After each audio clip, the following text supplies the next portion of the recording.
29 tembakan, 7 on target, 71 penguasaan bola, ball position, dan 9 sepak pojok. Tidak mendukung bagi The Citizens Manchester City untuk bisa mengamankan 3 poin saat mereka menjamu Leeds United di Etihad, dan bahkan mereka mengalami mimpi buruk, tumbang 1-2 dari pasukan Marcelo Bielsa.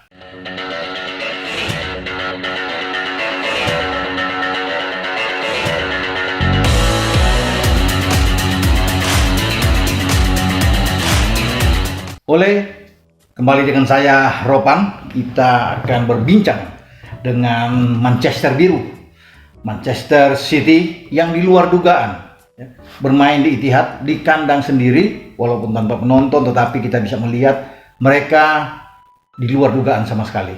Kalah 1-2. Semua pasar taruhan, semua pengamat salah untuk bisa menebak hasil akhir pertandingan. Semua mengunggulkan pasti pasukan Pep Guardiola untuk bisa memenangkan pertandingan. Dengan apapun yang harus dikatakan, mereka akan unggul dari semua aspek. Dan ya, benar, dalam 90 menit, dalam semua aspek, statistik, mereka berbicara banyak. Tidak tertandingi. Leeds bahkan hanya melepaskan 2 tembakan dalam 90 menit. Ya, walaupun ada plus, ada injury time. Dan dari 2 tembakan itu mereka hanya 2 on target. Tetapi dua-duanya itu menghasilkan gol.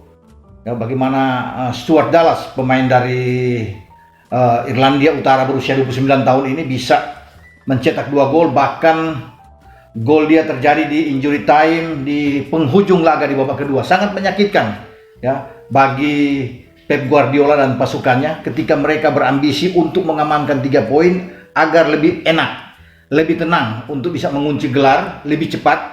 Dan mereka juga plong sebelum mereka terbang ke Dortmund untuk berhadapan dengan Borussia Dortmund dalam leg kedua babak perempat final Liga Champions di Stadion Signal Iduna Park, di mana mereka masih punya misi untuk bisa mengamankan hasil kemenangan 2-1 yang belum aman benar ya, walaupun mereka menang karena lawan hanya membutuhkan 1 gol ya untuk bisa menyingkirkan mereka. Jadi memang harus fokus dengan mereka paling tidak bermain imbang atau menang di Iduna Park menghadapi Dortmund. Itu target utama dari Pep pada musim ini ya. Mereka harus bisa mengambil 1 tiket untuk maju ke babak semifinal. Tetapi ketika mereka berhadapan di sana, mereka gagal mengamankan 3 poin ini. Ini betul-betul bisa mengurangi, artinya bagaimana persaingan itu memang untuk juara masih tetap terbuka, masih jauh. Kemudian bagaimana mereka sekarang ada 2 pertandingan di atas dari saingan terdekat mereka, yaitu MU, di mana City sekarang sudah bermain 32 kali ya, ada 23 kemenangan, 5 imbang, dan ini kekalahan keempat yang mereka alami dari Leeds. Ya, mereka cukup bagus dalam hal mencetak gol, 74 poin secara total dan punya plus 44 gol. Artinya berbanding jauh kalau mau dihitung selisih gol dengan MU, jauh. MU punya plus hanya 25. Jadi memang masih kuat. Kalaupun MU bisa memenangkan 2 pertandingan sisa untuk bisa mengejar 32 laga sama seperti City, mereka hanya terpaut 8 poin. Nah, 8 poin ini pun masih susah ya. Karena di sisa 6 pertandingan kalau sudah 32 laga sama-sama bermain, di sini City harus kalah. Kalau memang MU ingin juara, City harus kalah 3 kali dan MU harus menang seterusnya. Jadi ada 8 pertandingan ke depan, MU tidak boleh bermain imbang. Harus menang 88. Artinya dalam poin 60 MU saat ini di posisi kedua, dengan tambah kalau 8 kali menang MU akan dapat 24 poin. 24 poin 60 tambah dengan poin yang banyak itu 24 jadi 84 poin. 84 poin. Nah, kalau City kalah, City sekarang 74 poin. Kalah 3 kali berarti City cuma dapat 9 poin. Dengan 74 tambah 9 mereka akan dapat 83 poin. Jadi berselisih 1 poin kalau MU menang semua. Nah, masalahnya sekarang kan ini berbahaya bagi MU, akan sulit untuk bisa memenangkan pertandingan semua karena ketika saya membuat rekaman video ini mereka akan bermain menghadapi Spurs. Apapun hasil dari Spurs itu pun tidak akan berpengaruh besar terhadap City karena kalau MU pun menang, MU masih punya tugas banyak. Ada 7 pertandingan ke depan mereka harus bisa menang semua. Apalagi di dalam 4 pertandingan kandang mereka, ada 2 pertandingan yang agak krusial. Mereka akan menghadapi Liverpool dan juga akan menghadapi Leicester. Kemudian di penghujung 23 Mei mereka harus tandang ke Wolves. Jadi ada 4 tandang yang mereka harus lakukan dan 4 kandang. Tidak mudah saya pikir bagi pasukan Ole Gunnar Solskjaer ya. Apalagi mengharapkan bahwa dalam 6 pertandingan ke depan, kalau sama-sama bermain 32, City harus kalah 3 kali.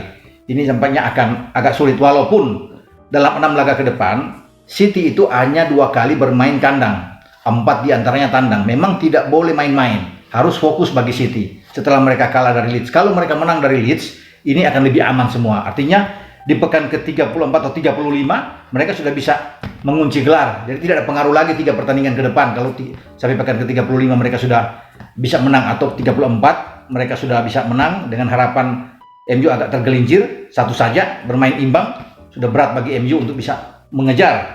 Tetapi dengan kekalahan ini masih ada terbuka, tetapi memang agak sulit kalau bisa dibandingkan. 4 tandang dari City itu mereka harus berhadapan dengan Aston Villa. Ya, tidak mudah memang.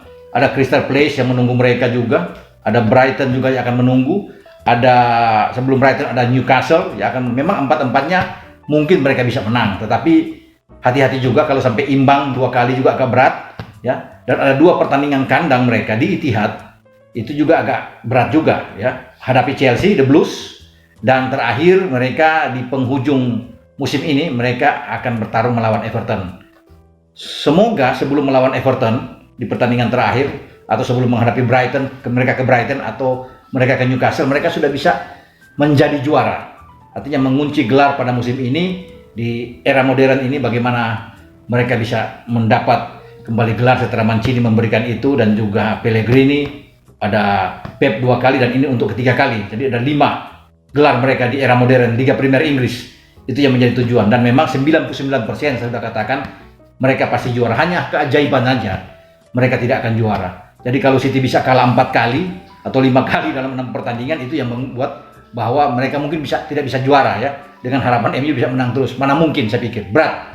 Untuk kalah 3 kali aja agak sulit ya. Agak sulit. Memang mengejutkan ketika kalah dari Leeds United ya. Bagaimana saya katakan tadi, 2 gol dari Stuart Dallas ini membuyarkan ambisi, tekad mereka untuk bisa mengamankan 3 poin. Nah, kenapa mereka kalah? Saya pikir ada sesuatu, menurut saya ada sesuatu yang agak aneh juga ya. Apakah Pep memang sengaja menyimpan pemain-pemain hebatnya untuk fokus menghadapi Dortmund, karena mereka punya ambisi kuat di Liga Champions. Mereka belum pernah menjadi juara Liga Champions, terutama ambisi Pep sebelum dia keluar mungkinnya pada 3 tahun depan, keluar dari City, dia ingin memberikan gelar Liga Champions. Kalau di domestik kan sudah banyak Pep perbuat ya, sudah di IPL, di Piala Liga, Piala FA juga sudah ada, Community Shield sudah ada, tapi di Champions belum ada. Nah, starting 11 yang dimainkan melawan Leeds, saya agak curiga juga ya. Memang ada Ederson Moraes di bawah Mister, tetapi tidak menurunkan Kyle Walker ya. Cancelo dimainkan. 2 back tengah jago, bukan ada John Stones oke, tapi Nathan Ake justru dimainkan. Bukan Ruben Dias yang duduk, tidak dimainkan sama sekali, duduk di bangku cadangan. Apakah ini disimpan? Saya tidak tahu ya. Ini harus tanya ke ke Pep langsung. Kemudian di bek kiri Benjamin Mendy. Ya, oke lah ada Benjamin Mendy, tetapi Zinchenko itu yang biasa bermain di bek kiri itu didorong bermain agak ke gelandang. Zinchenko, ada Fernandinho, dan juga Bernardo Silva yang bermain sini. Ada Torres, ada Gabriel Jesus, dan Sterling. Nah, ini agak-agak aneh saya pikir dengan formasi itu. Walaupun mereka punya kedalaman yang kuat. Padahal di bench ada Riyad Mahrez di sana, ada Rodri, ada Ilkay Gundogan, ada Phil Foden, dan Gundogan dan Foden maju memang di babak kedua. Sehingga ketika mereka agak sulit, barulah Pep agak tersentak, saya pikir, bagaimana menarik Nathan Ake, kemudian memasukkan ada 2 gelandang ya, Foden dan Ilkay, kemudian Zinchenko juga diturun mengganti posisi dari Mendy. Jadi Nathan Ake dan Mendy ditarik keluar, Fernandinho mengisi di posisi bek tengah berpasangan dengan John Stones ya, bukan Ruben Dias yang dimainkan. Posisi Mendy diambil alih oleh Zinchenko, turun ke belakang, dan Foden bersama Gundogan di tengah bersama Bernardo Silva. Di depan tidak ada pergantian. Jadi saya pikir itu agak-agak sedikit aneh juga dalam tanda kutip saya bilang ya. Walaupun memang ya sah-sah aja, tapi De Bruyne ada di bench ya, Ruben Dias ada di sana, kemudian Riyad Mahrez ada di bench, tidak dimainkan sama sekali Ya, Gundogan justru datang dari bench bersama dengan Foden. Ini yang enggak mengacau. Mereka memang unggul dalam ball position, semua mereka unggul. Tapi itu mereka hanya membuat 1 gol. Ini agak sulit ya. Ketika mereka, bagaimana mereka akan menghadapi dengan Dortmund nantinya? Kalau memang apakah ini Pep sengaja menyimpan? Saya pikir tidak. Karena Pep juga ingin memburu 3 poin. Cuma Pep mungkin ingin merotasi, tapi rotasi dia agak, saya pikir, menurut saya agak aneh dengan Zinchenko bermain sebagai gelandang, padahal mereka masih punya Gundogan di sana, atau Foden atau Rodri masih bisa dimainkan, tapi tidak dimainkan. Kevin De Bruyne harus duduk di bangku cadangan. Dia sendiri. Kalau mereka memang fokus untuk habis-habisan fight untuk bisa mendapat 3 poin melawan Leeds United, mereka harus ambil. Karena pertandingan ke depan kan agak berat juga mereka. Sebelum mereka melawan Aston Villa, mereka harus berkonsentrasi melawan Dortmund, kemudian akan balik dalam 2 hari kemudian menghadapi semifinal Piala FA di Wembley menghadapi Chelsea. Sebelum mereka lawan Aston Villa, kemudian 5 hari kemudian mereka bertanding di final di Piala Liga menghadapi Spurs. Ini juga agak berat, agak melelahkan bagi pasukan Pep Guardiola ya, sebelum mereka melakukan pertandingan-pertandingan ke depan, karena banyak piala yang mereka harus ikut, banyak turnamen ya, bukan cuma fokus di IPL, tapi Anda bisa lihat mereka masih punya harapan di Champions, ada juga tampil di Piala FA, kemudian mereka konsentrasi di final Piala Liga, dan mereka harus mengambil semua itu. Bahaya kalau sampai mereka bisa kalah lagi. Mereka ke Aston Villa bermain di Villa Park. Aston Villa tim yang sulit diprediksi dan selalu bisa membuat kejutan. Jadi bukan tidak mungkin kalau mereka imbang lagi di sana atau kalah, ini juga akan memukul mereka. Walaupun saya katakan memang secara pertandingan mereka bisa enak, bisa lebih aman karena unggul masih jauh dengan MU. Tetapi kalau dipangkas terus selisih tinggal 5 ataupun selisih tinggal 2 atau 3, ini agak berat dalam pertandingan terakhir ya, karena kan Everton akan menjadi kunci mereka di pertandingan terakhir. Tetapi MU harus ke Wolves, memang ini lebih ramai kelihatannya, lebih ramai. Tapi kalau mereka bisa mengamankan 3 pertandingan sisa dari 6 pertandingan, saya pikir mereka sudah aman bagi City untuk bisa mengunci gelar. Cuma dalam pertandingan ini, itu saya katakan lawan Leeds agak sedikit aneh, tapi oke lah, mereka harus menerima kenyataan mereka kalah. Mereka tetap harus fokus sekarang untuk ke Iduna Park sebelum mereka tampil di semifinal melawan Chelsea, dan kita akan tunggu perkembangan ke depan tentang Manchester Biru ini. Oke, sampai di sini dulu perjumpaan kita. Jangan lupa Anda untuk like, memberikan komentar-komentar positif, dan subscribe channel YouTube Bung Ropan. Ciao.